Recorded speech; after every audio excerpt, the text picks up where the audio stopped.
and then calling the meeting to order at 8:33 a.m. And would also like to indicate that proper notice has been given as required under our Ohio Revised Code 121.22. I'd like us to begin our meeting with the Pledge of Allegiance and be led by anyone who is serving our country or has served our country.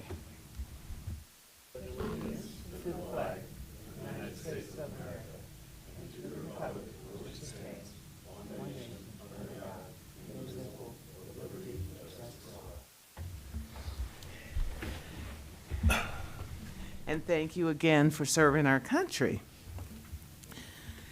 Everyone should have received the board meeting minutes from May the 2nd and the 3rd of 2022. Are there any changes, modifications, deletions? I have nothing. I'll move approval. I'll move approval of the board meeting minutes from the continuing meeting, May 2nd and 3rd. Second. Any more discussion? All those in favor? Aye. Aye. Anyone opposed? Anyone abstaining? And that motion carries. Next on the agenda are ballot remakes. Sherry, I'm going to turn it over to you. Yes, we do have a number of ballots that need to be remade. These were reviewed and remade by bipartisan teams per Secretary of State Directive and Board Policy, and our Operations Administrator, Krista Criddle, will present those to the board. Good morning. Thank you. Morning. Thank you. So we do have a few here. The first category we have are our UOCAVA ballots, and those ballots are A97 through A114, and A121, and A122. Again, these are UOCAVA ballots remade by bipartisan teams. I will move approval of those ballots as identified by the administrator to be remade. Second. Any more discussion? All those in favor? Aye. Anyone opposed or abstaining? Then that motion carries. Thank you. The next category we have are ballots that were damaged, so that we couldn't scan them in. So these are ballots A115, A117 through 118, and P1 and P2. So it's clear, it's A115, not 116, but then Correct. 117, 118, and then there was a P number as well. P1 and P2. P1 and P2. All right, with those, with that clarification, I'll move that we approve the remade ballots. Second. Okay, any more discussion? All those in favor? Aye. Anyone opposed or abstaining? That motion carries. The next ballot, we did have one ballot with a stray mark on it, and that ballot was A120. Ballot A120 was remade by bipartisan teams. I'll move that we approve the ballot as remade. Second. Okay, any more discussion? All those in favor? Aye. Aye. Aye. Anyone opposed? Anyone abstaining? That motion carries.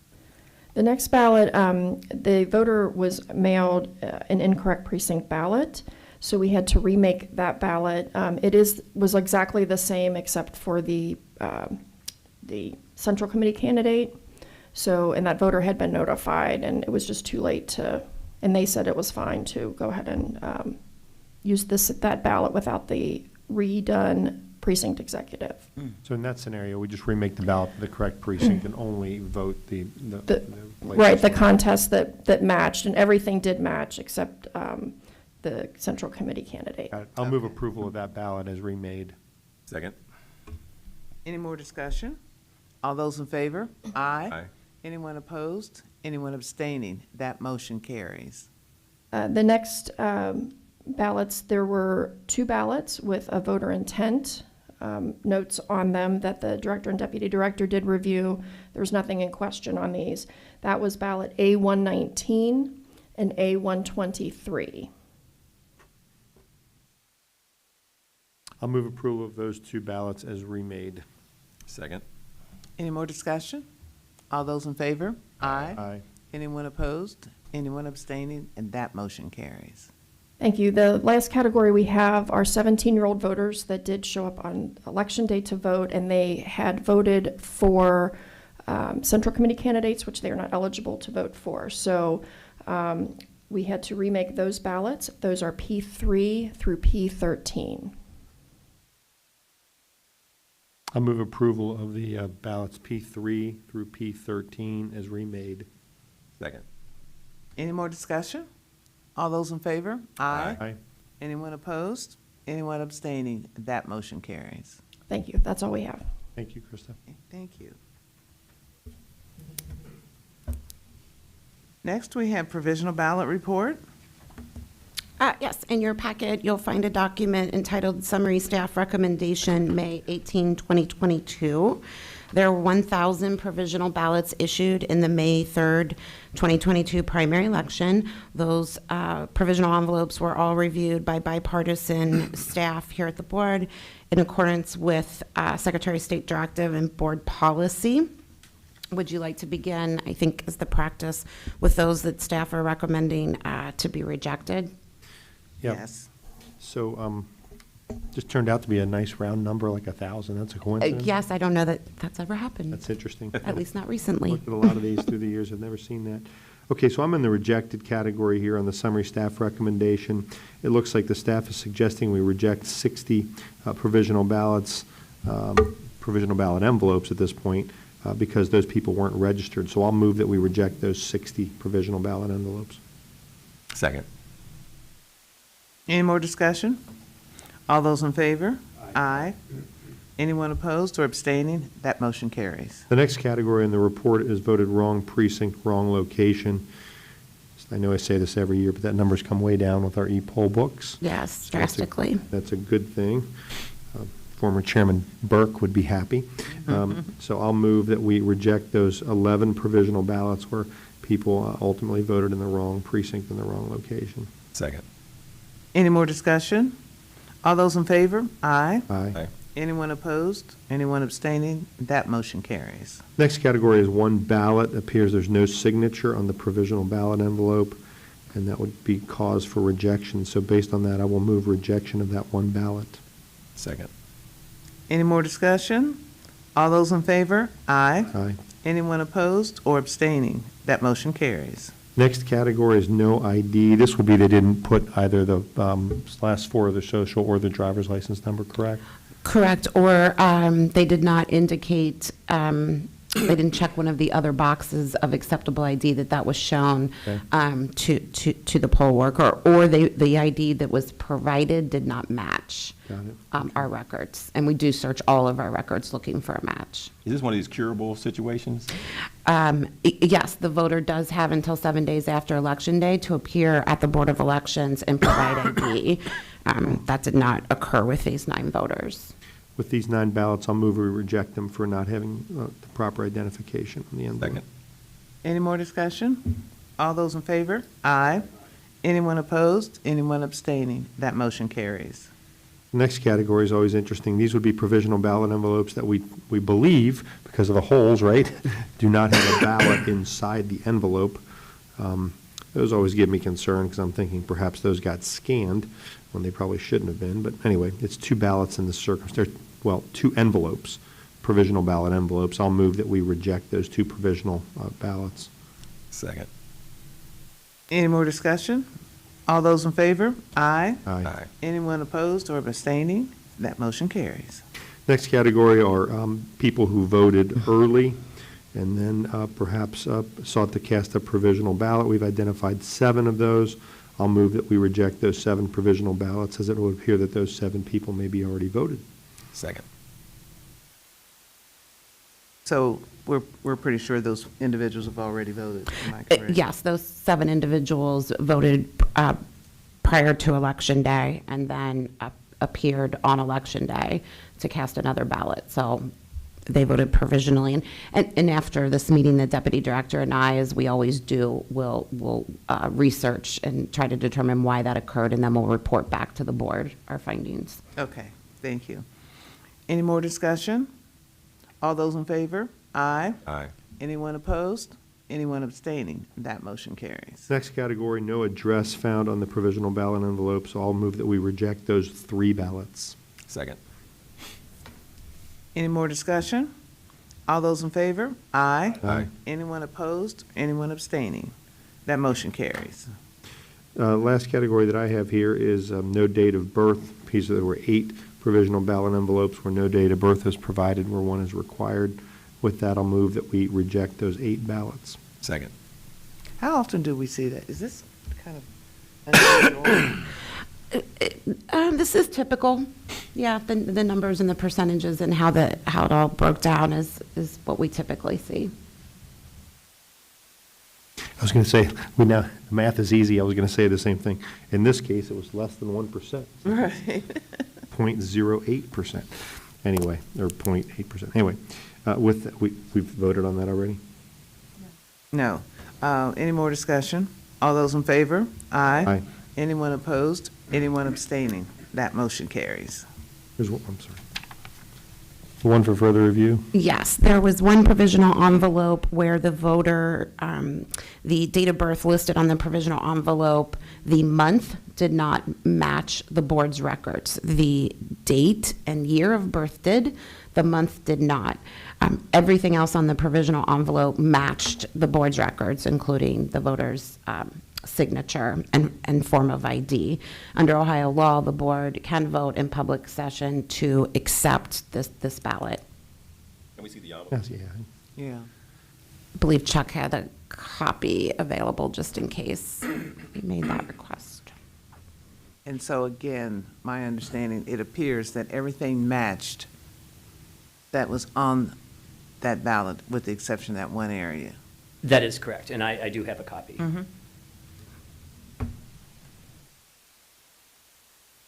Ask for it too, but since it's on our way, maybe I want to see it.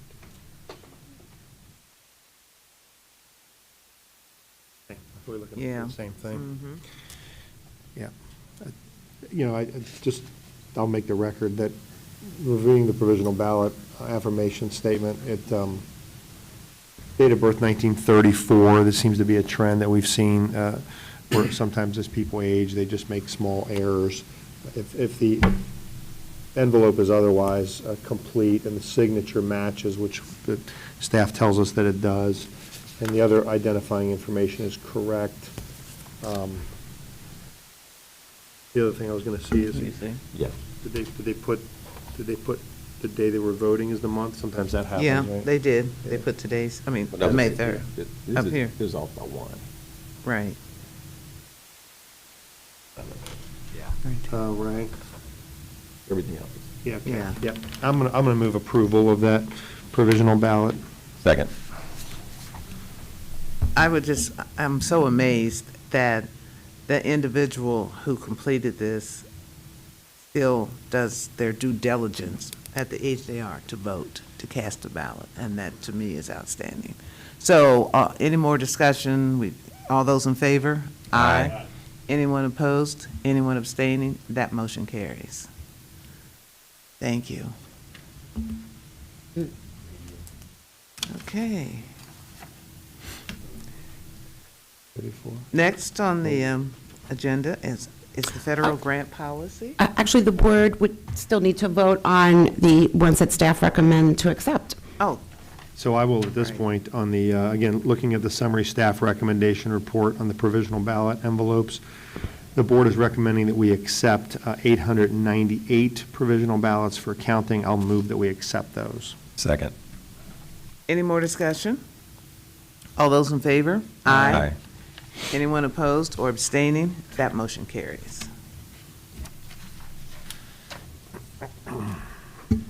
Next is the federal grant policy. Thank you all. Thank you very much.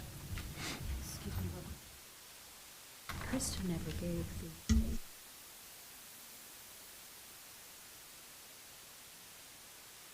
It's just by, I think even Sherry said it, it's by tradition, we start with rejecteds.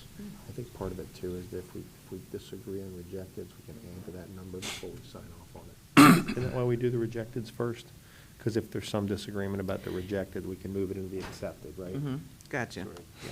Yes. Okay. If we could just pause for just a moment, the board secretary noticed that during the ballot remakes, there was one A number that was not put on the record for the wrong precinct ballot. So she's just going to go get that number so it can be put on the record.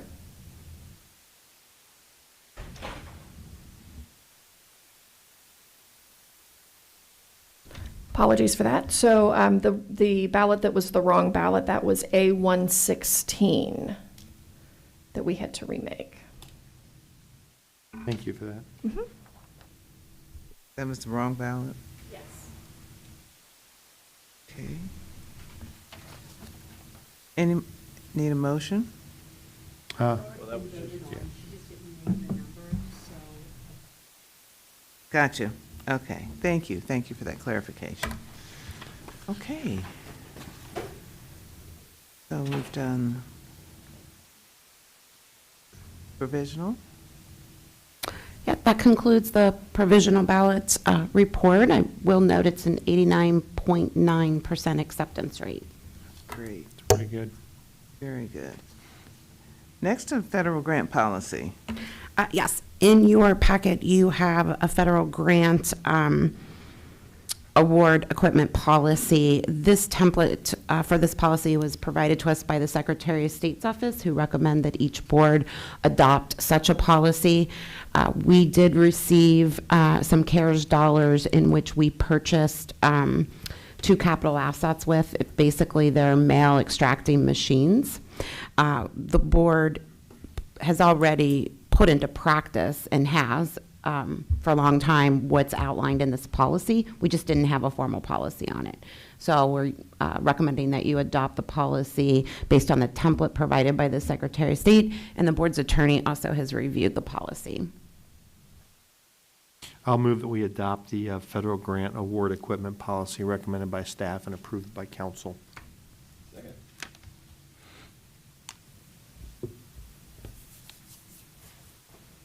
And this is, of course, it's been reviewed by our attorney and everything. Yes. And this is something throughout the state that we're doing. It's my Have understanding done, that, and right, have this- done this. the Secretary of State sent the template to us and recommended that the board adopt such a policy.